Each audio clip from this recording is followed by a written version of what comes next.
स्वागत करा, कारण तोफ धडकणार आहे फलटण मध्ये. बोलणाऱ्यापेक्षा ना ऐकणाऱ्यापेक्षा ह्याचाच करंट जास्त आहे. असंच आहे, त्यामुळेच आहे.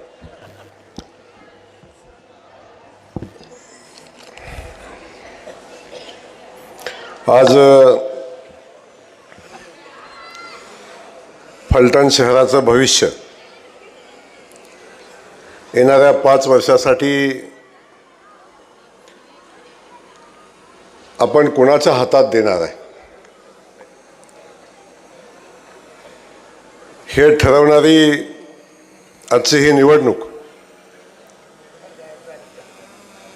आणि या निवडणुकीचे प्रचाराच्या टप्प्यातली मला वाटतं हे तर आता निवडणूक अशी झाली, मॅरेथॉन निवडणूक आहे. निवडणुकीचा प्रचार 1 महिना झालं सातत्यानं चालू आहे. पत्रकार पण दमून गेले तर ऐकणारे दमून गेलेले आहेत. आणि सगळ्यांची मानसिकता झालेली आता कधी एकदा ह्याच्यात आम्ही सुटतोय आणि कधी एकदा निवडणूक होते.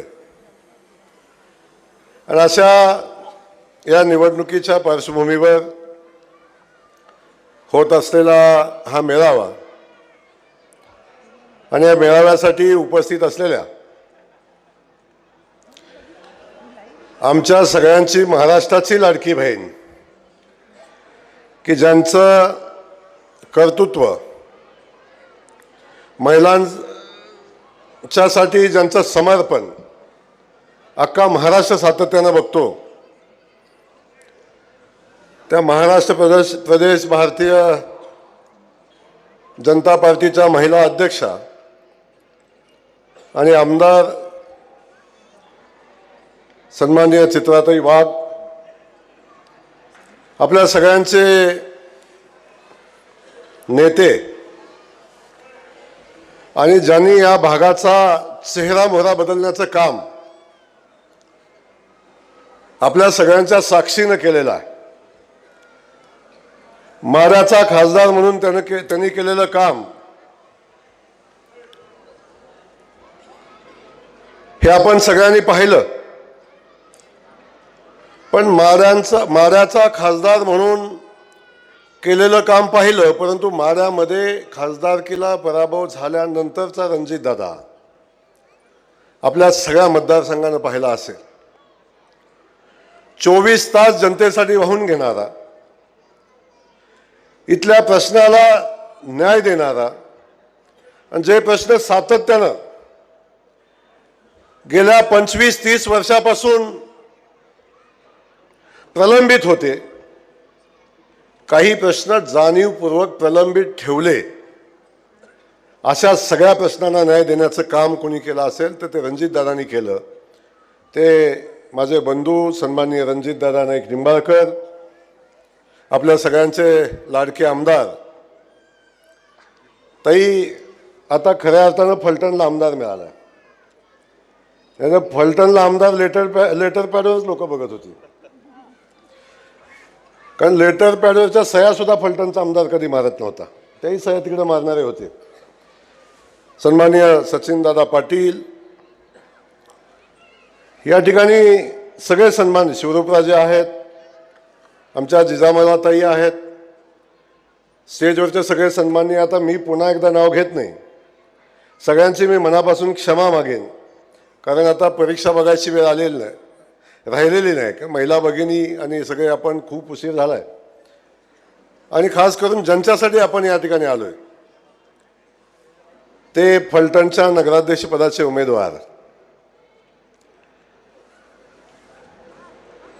उमेदवार आपल्याकडं खूप आहेत.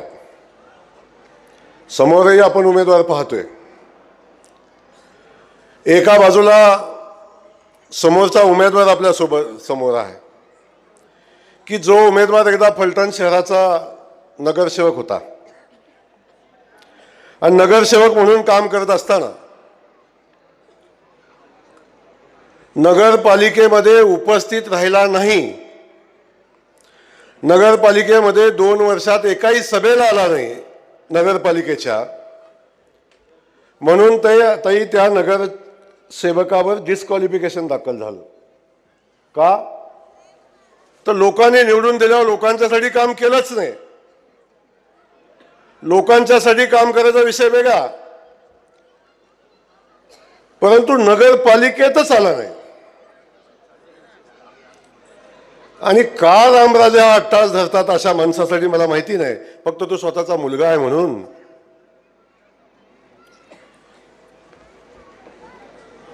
आणि असा उमेदवार एका बाजूला आणि दुसऱ्या बाजूला आमचा शमशेर दादा आहे. 24/7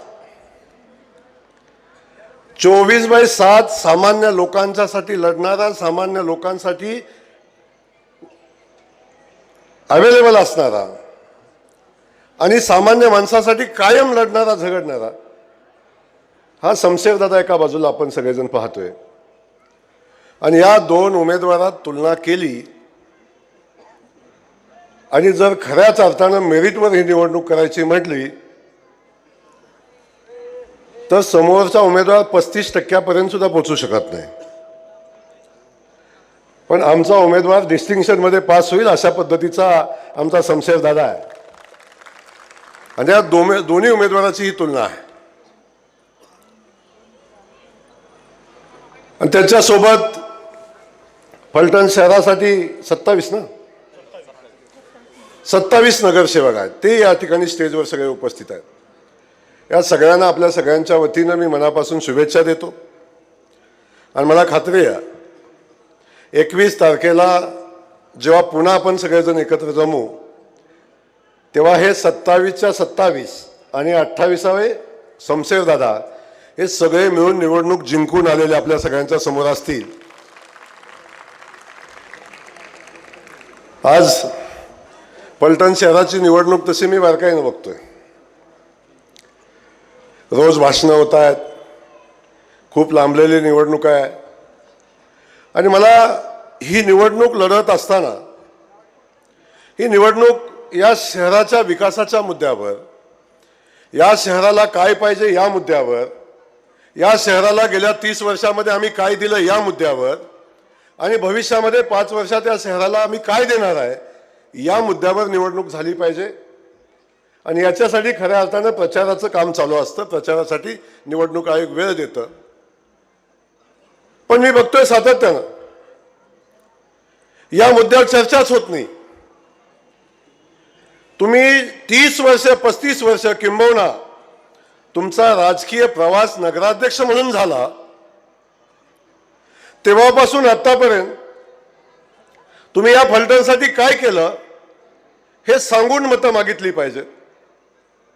आणि हे मी केलंय, हे कर्तृत्व मी केलंय म्हणून तुम्ही आम्हाला मतं द्या हे सांगितलं पाहिजे.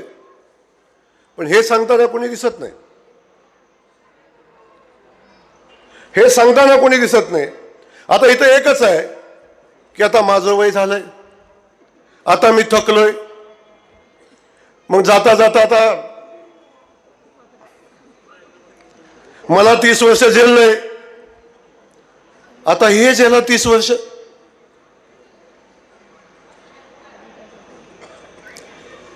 फलटण शहर कुणाचा सातबारा नाही आहे. फलटण शहर कुणाचा सातबारा नाही आहे.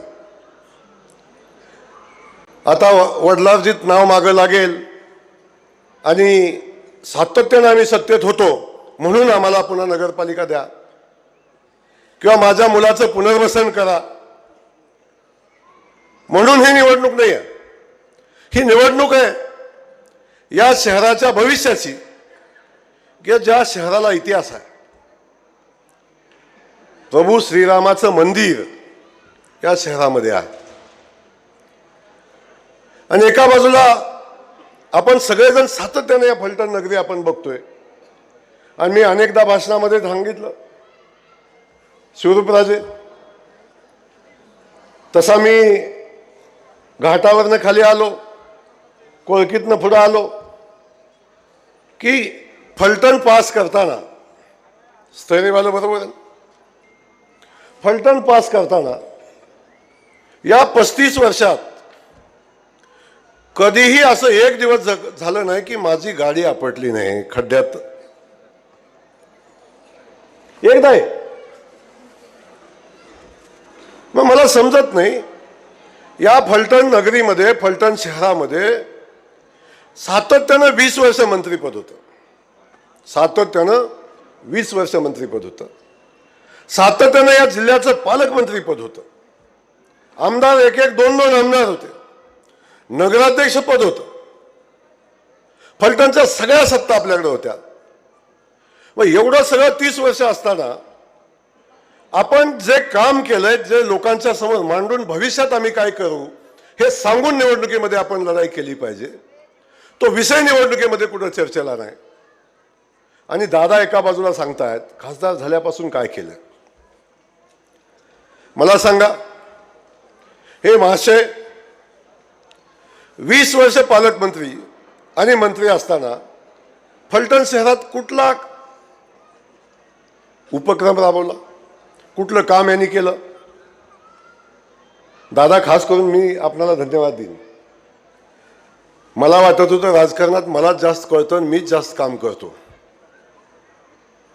पण मी प्रांजळपणे कबूल करतो की राजकारणामध्ये विकास काम कसं करायचं असतं आणि आपल्या शहराला कशा पद्धतीनं महत्त्व मिळवून द्यायचं असतं, हे जर कुणाकडून शिकायचं असेल तर ते आमच्या रणजितदादाकडून शिकायला लागेल. शहराच्या विकासाचा विषयच आज फलटण शहरामध्ये आपण बघतो. हे आरटीओ कार्यालय आज फलटण शहरामध्ये आहे ना. 20 वर्ष मंत्रीपद होतं, का नाही झालं आरटीओ कार्यालय आपल्याकडे? आता ऍडिशनल कलेक्टर ऑफिस का नाही झालं आपल्याकडं? आजपर्यंत फलटण शहरामध्ये का उपजिल्हा रुग्णालय नाही झालं? का सेशन कोर्ट आपल्या कालखंडामध्ये नाही झालं? या सगळ्याचा आपण विचार केला तर या सगळ्या विषयावर कोण बोलत नाही. म्हणून धन्यवाद देईन दादा, तुम्ही या सगळ्या गोष्टी या फलटण शहरासाठी केल्या. आणि खास करून आपण सांगितलं आता फलटण शहरासाठी गेल्या 1 वर्षामध्ये जवळजवळ 120 कोटी रुपयाचा निधी आज आपण आणला. समोरनं काय हे सांगतच नाही कोण. समोरच्या माणसाला एकच आहे, षडयंत्र करण्याशिवाय दुसरं काही काम नाही आहे. आणि ताई, समोरचा शकुनी मामा याला वाटतं मी षडयंत्र करतो हेच माझं काम आहे. मी लोकांच्यावर गुन्हे दाखल करतो, लोकांना बदनाम करतो, लोकांच्यावर षडयंत्र करून त्यांना अडचणीत आणतो, हेच माझं काम आहे आणि याच्यासाठी माझा जन्म झालाय. अशा पद्धतीच्या भावना या माणसाच्या झालेल्या आहेत. अजूनही स्टेजवरनं सांगतो, या वयात सुद्धा मी सोडणार नाही, खुर्चीत बसून संपवेन. आजही ही भूमिका आहे, आताही ही भूमिका आहे. मी थकलो नाही. मी काय तब्येतीनं थकलो असून मी मनानं थकलो नाही. माझं सांगणं आपल्या सगळ्यांच्या सोबत एवढंच आहे, लढाई होऊ द्या, विकासाची होऊ द्या, फलटण शहरामध्ये जे पाहिजे ते देण्याची होऊ द्या. 20 वर्ष या जिल्ह्यामध्ये काम करत असताना या तालुक्याला देणारं पाणी, नीरा देवघरचं पाणी इमाने इतबारे बारामतीला देण्याचं काम केलं. आणि जे पाणी आणण्याचा प्रयत्न खासदारांनी केला त्यांच्यावर टीका करण्याचं काम हे करतायत.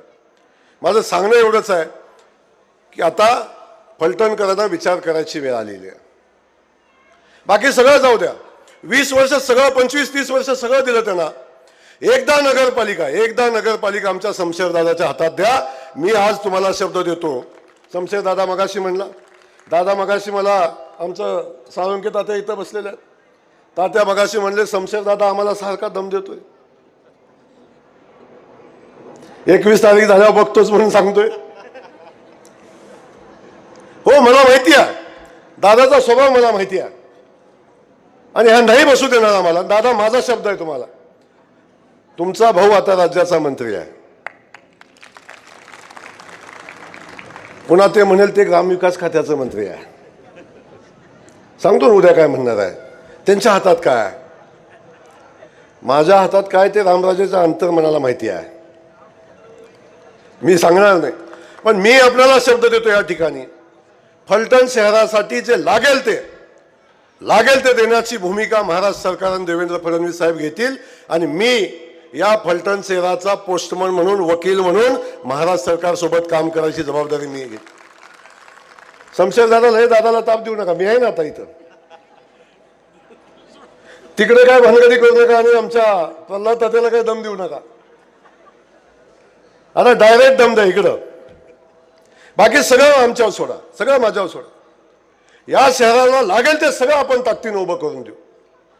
आणि ह्या लोकांचा जो गैरसमज आहे की ही निवडणूक विकास कामाची नाही, ही निवडणूक फक्त व्यक्तिगत टीका करून आपण जिंकू शकतो, याला उत्तर देण्याची वेळ आहे.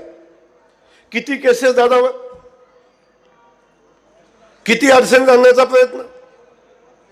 ताई, संपदा मुंडे ताईचं एक प्रकरण या ठिकाणी झालं. ज्या संपदा ताईचं आम्हाला मनापासून त्या बहिणीबद्दल आदर आहे. अशा गोष्टी घडल्या नाही पाहिजे, ती आमची सातत्यानं भूमिका. पण ही घडल्यानंतर या घटनेचं भांडवल करून राजकीय पुनर्वसन करण्याचा प्रयत्न या महाशयांनी केला. दादाला बदनाम करण्याचं काम केलं, फलटण शहराला बदनाम करण्याचं काम केलं. आणि हे महाशय आता सांगतात की फलटणचं नाव रणजित दादामुळे खराब झालं. मी आपल्याला सांगेन, प्रभू श्रीरामाची नगरी ही आहे, इथं प्रभू श्रीरामाचं मंदिर आहे. या माणसानं फलटण शहराला बदनाम करण्याचं काम महाराष्ट्रात नाही, अख्ख्या देशामध्ये या फलटण शहराला बदनाम करण्याचं काम रामराजेंनी केलं. या शकुनी मामांनी षडयंत्र केलं, कारण संबंध नसताना अडकवण्याचा प्रयत्न केला. ज्या केसमध्ये दूरपर्यंत दादाचा संबंध नाही, आजही ते सांगतात मला संपदा ताईबद्दल फार वाईट वाटतं हो. आता आजही भाषण उठलं की तेच भाषण आहे. अरे मग फलटण मध्ये अनेक संपदा ताई आहेत, त्यांचं जीवन सुधारण्यासाठी तू काय करणार आहे सांग ना. त्यांच्यासाठी तुम्ही काय करणार आहे? संपदा ताईला न्याय मिळालाच पाहिजे, त्यासाठी पोलीस खातं तयार आहे. ताई, आम्ही स्वतः मागणी केली, संपदा ताईला न्याय द्यायचा आहे. इथल्या पोलिसांच्या शंका उपस्थित केली. पहिल्या दिवशी मी भूमिका मांडली, देवेंद्रजींना भेटलो, साहेब तपास काढून घ्या सातारा पोलिसांच्याकडून आणि तुम्ही SITला तपास द्या. आम्ही SITला तपास द्यायला, यांच्या मागणी नाही, आम्ही मागणी केली SITची आणि SITला तपास दिला. आता संपदा ताईला न्याय मिळायची प्रक्रिया चालू झाली. जे असेल ते वास्तव समोर येईल आणि असेल त्या दोषीला शिक्षा झाली पाहिजे. परंतु संपदा ताईच्या आडून स्वतःचं राजकीय पुनर्वसन करण्याचा प्रयत्न इथला नेता करतो, याचं हे दुर्दैव आहे. तुमच्या दम आहे, मैदानात या, काम करा, कामासाठी संघर्ष करा, विकास कामावर बोला, त्यासाठी स्पर्धा करा. तो विषयच नाही कुठं, त्या विषयाला यायचंच नाही. फक्त एवढंच म्हणायचं, फलटणमध्ये दहशत आहे, फलटणमध्ये दहशत आहे, फलटणमध्ये पोलिसांची दहशत आहे, फलटणमध्ये अधिकाऱ्यांची दहशत आहे. का रे बाबा? आयुष्यभर जे पेरलं ना तेच उगवलंय, जे पेरलं तेच उगवलंय, दुसरं काहीच नाही. 20 वर्ष ह्यांच्या वाड्यावर जाऊन अधिकारी बसत होते, ते बंद झाले. यांची विश्वासार्हता शून्य आहे. हे कुठल्या पक्षाचं अजूनही माहिती नाही. निवडणुकीच्या आधी ताई 2 दिवस शिंदे सेनेमध्ये प्रवेश केला, 2 दिवस.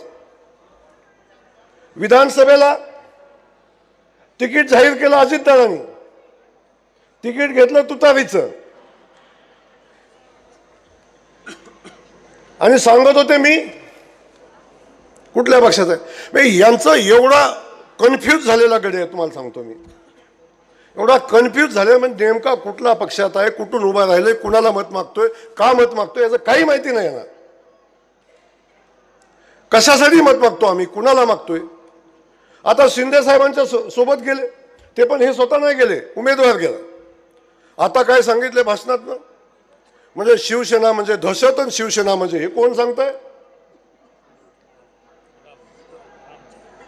हे कोण सांगताय? अरे तुझ्या अंगाला हळद बी नाही लागली अजून, तू कुठं शिवसेना सांगायला लागलाय? काहीच नाही. कुणाच्या तरी मागं लागायचा, आधार शोधायचा अरे रणजित दादांनी 15 वर्ष संघर्ष केला सत्ता नसताना, जयकुमार गोरेने 20 वर्ष संघर्ष केला सत्ता नसताना, आणि जे वाटेल तेवढ्या 29 केसेस जयकुमार गोरेने अंगावर घेतल्या, दादांनी केसेस अंगावर घेतल्या. आम्ही रडलो नाही, आम्ही लढलो. अरे एवढा दम आहे ना, 6 महिने फक्त, किती 6 महिने सत्तेशिवाय दाखवा ना राहून, 6 महिने. म्हणे आमचं कोतवाल सुद्धा ऐकत नाही. तर कसं ऐकेल सांगा? आयुष्यभर घरगडी म्हणून काम करायला लावलं, कशी माणसं ऐकतील आता? त्यामुळं आता सावली शोधायला हे आले. आता म्हणतात शिंदे साहेबांचं नाव घेत आहेत. आता म्हणजे काळजी करू नका, आता पोलीस आपल्या. काही नाही ताई, संपदा ताईचं प्रकरण घेतलं, यातून सगळ्या अधिकाऱ्यांच्या प्रेशर टाकून आपलं साधतंय का बघायचा प्रयत्न केला. हा षडयंत्रकारी आहे, हा शकुनी मामा आहे. आणि आजपर्यंत जगामध्ये कुठलाही षडयंत्रकारी कधीही यशस्वी झाला नाही. हा इतिहास सांगतो, रामायणापासून महाभारतापासून कुठला षडयंत्रकारी कधी यशस्वी झाला नाही. षडयंत्राने मिळालेला यशाचा जो आनंद असतो तो तात्पुरता असतो. आपण बघितलं असेल, मग रामायणाचा दाखला घ्या, महाभारताचा दाखला घ्या. शकुनी मामाच्या नादाला जो जो लागला त्याची राख झाली, राज्य गेलं. आता हाच स्वतः शकुनी मामा आहे, त्यामुळे आता राज्य गेलेलं आहे. आता राज्य खालसा झालेलं आहे. त्यामुळं आता वाचण्याची ही शेवटची धडपड आहे. आता सांगता येईल, आत्ताच शेवटची निवडणूक आहे माझी. तर माझी आपल्या सगळ्या फलटणकरांना विनंती आहे, या सगळ्या परिस्थितीत आपण बाजूला जाऊन ताकदीनं आता शमशेर दादाला संधी द्या. 30-35 वर्ष बघितलंय, त्यांच्या घरातलाच नगराध्यक्ष, त्यांच्या घरातलाच आमदार, त्यांच्या घरातलाच मंत्री. आता ही तिसरी पिढी, नातू पण. पिढ्या तर पिढ्या बोलणार नाही, कारण पिढ्या मी त्याच्यावर मी बोलणार नाही. पण आपण सगळेजण बघताय काय परिस्थिती आहे. दहशतवाद, आतंकवाद या सगळ्या विषयावर चर्चा होते. कुणाची दहशत आहे हो? एखादा गावातला गुंड त्यांच्या पक्षात असला की तो साधू महाराज, आणि तो आमच्याकडे आला की गुंड. आता म्हणे सगळे मला सोडून गेले, चावा कुणाला जायचंय त्यांनी. आता सगळे तुम्हाला सोडून गेलेले आहेत. नगराध्यक्ष पद बी तुम्हाला सोडलेलं आहे, आता नगरसेवक पदाने बी तुम्हाला सोडलेलं आहे. आता काही राहणार नाही, काळजी नका करू. त्यामुळं आपल्याला या निमित्तानं मी एवढंच सांगणार आहे की आपण सगळ्यांनी, फलटणकरांनी आता विचार केला पाहिजे.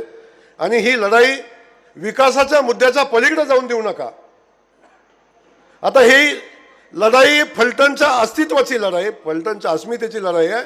व्यक्तिगत नेत्याच्या अस्मितेची लढाई ही राहिली नाही आता. त्यामुळे आता जाताना माझ्या मुलाला राजसिंहासनावर बसवून मग मला जाऊ द्या, आणि मग 5 वर्ष 10 वर्षाच्या फलटणचं नुकसान होणार आहे त्याचं काय? आणि समजा उद्या ते नगराध्यक्ष झाले, शोधायचे कुठं? शोधायचे कुठं सांगा ना मला. टीव्हीला ऍड दिल्याशिवाय पर्याय राहणार नाही. आपण यांना पाहिलं का? आधीच सांगतो ना मी तुम्हाला अगोदरच. तेव्हा यांना कुठं शोधणार आहे तुम्ही? अरे शमशेर दादा, रात्री अपरात्री एकदा फोन करून बघा. अरे या फलटणचा एखादा नागरिक आहे, कुठं ॲक्सिडेंट रात्री 10, 12, 11, 1 वाजता झाला, फोन केला तर बिचारा धडपडत खडपडत कसा तरी जाईल, तिथं मदत करेल, उभा राहील. इथं कुणाला सांगणार? माझी विनंती या निमित्तानं आपल्या सगळ्यांना आहे की आपण ही भूमिका घेऊन विचार केला पाहिजे. आणि आपण या शहराच्या विकासाचा, शहराच्या अस्तित्वाचा विषय घेऊन या मतदानामध्ये आपण विचार केला पाहिजे. फक्त कुणाचं तरी अस्तित्व टिकवायचं आहे. आता आमदारकी गेली, सगळं गेलं, आता काय करणार? जे पेरलंय ते उगवलंय. आता तुम्हाला सांगतो, पुन्हा राजकीय पुनर्वसन नाही. किती प्रयत्न करा, शेवटचा प्रयत्न करा. आता म्हणे पैसे चालू आहे म्हणे, मी आता सगळं अस्तित्वापणाला लागले आमच्या म्हणे. आता मताचा रेट ऐकायला येतोय दादा मला सगळं. माझं सगळ्यांना सांगणं आहे, काय कुणाच्या बापाच्या घरचं नाही आहे. जे काय आहे ते फलटणकरांना लुटूनच, मग मार्केट कमिटीपासून, नगरपालिकेपासून कुठं एक विषय सोडला नाही कुठं. हा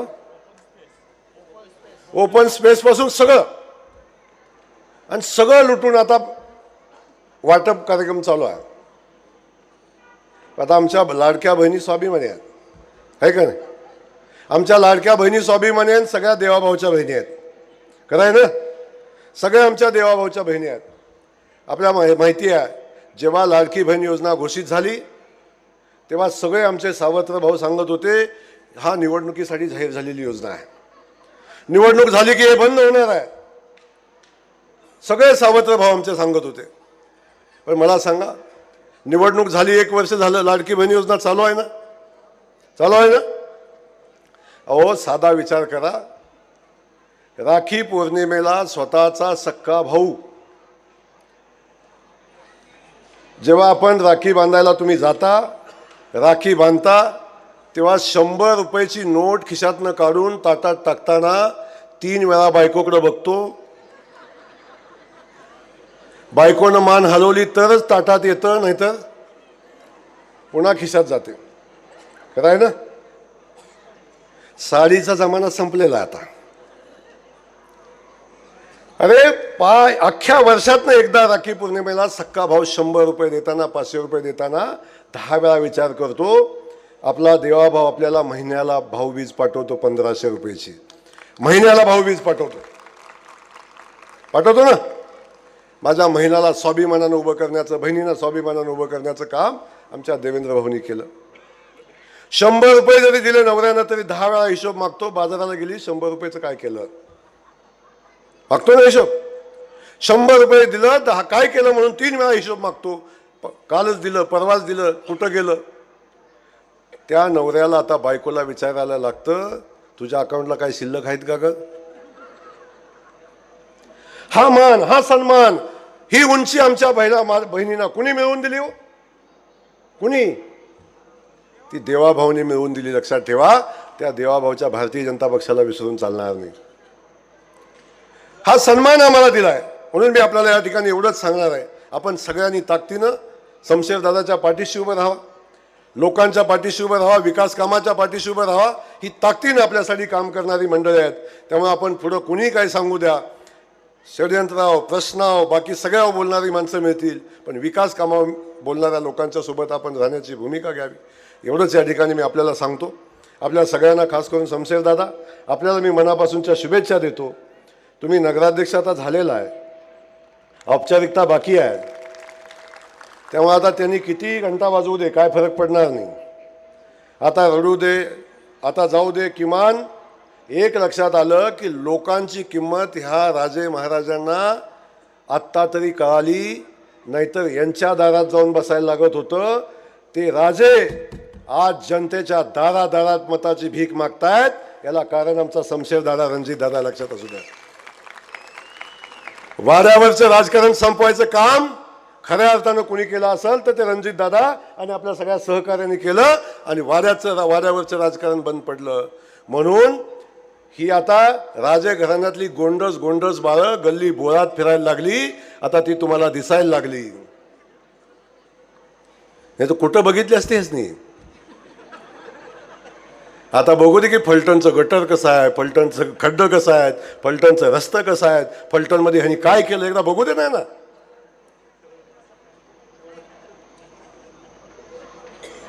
त्यामुळं आणि काहीच नाही. आता म्हणतात ती गुंडगिरी, उठसूट गुंडगिरीशिवाय विषय नाही. तर थोडं दादा थोडं माझ्यावरचं लक्ष कमी झालंय का? उठसूट गुंडगिरी, भानगडच नाही दुसरी. हे सगळं गुंड पाळून ठेवलं होतं, आता कुठं गेलं बघा आता काय असतं. त्यामुळं माझी एवढीच विनंती आहे की कधीही कुणाचं साम्राज्य कायम चाललं नाही. हे तुम्हाला सांगतो, हे फलटणचं होतं ना, हे सद्दाम हुसेनसारखं काम होतं. झालं वेळ आल्यावर काय झालं आपण सगळ्यांनी बघितले. अधिकचं न बोलता मी एवढंच सांगेन, फलटणकरांना हात जोडून विनंती करेन, जे आत्तापर्यंत आपण सगळे अनुभव घेतले, सगळ्यांचा अनुभव घेतले, आता काम विकासाचं होतंय. 5 वर्ष या फलटण शहराची भाकरी एकदा फिरवून बघा. 5 वर्षानं नाही वाटलं शमशेरदादानं काम केलं तेव्हा निर्णय घ्या, पण आज चुकू नका. आज आपण भूमिका घेऊन फलटण शहरामध्ये भारतीय जनता पक्षाच्या आणि राष्ट्रवादी काँग्रेस पक्षाच्या आमदारांचा पक्ष. कधीतरी योग आला मला राष्ट्रवादीला मत मागायचा.